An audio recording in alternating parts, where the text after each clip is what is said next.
If you want to connect your Realme Note 70T to PC in order to transfer data, what you need to do is simply use a USB cable, and you need to connect your smartphone to your computer with that USB cable. So let's do this. Let's connect. And after that, once that happens, you should be able to open notifications.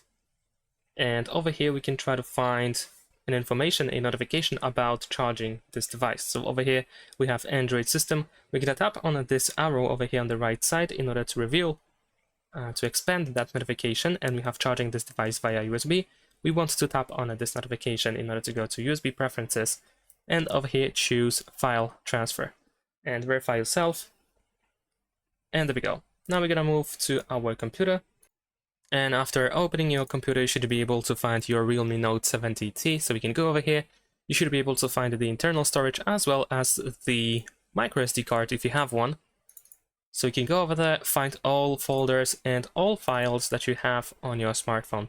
If you want to transfer something, then of course you can put all these files into one of these folders, and you should be able to find them on your smartphone after that.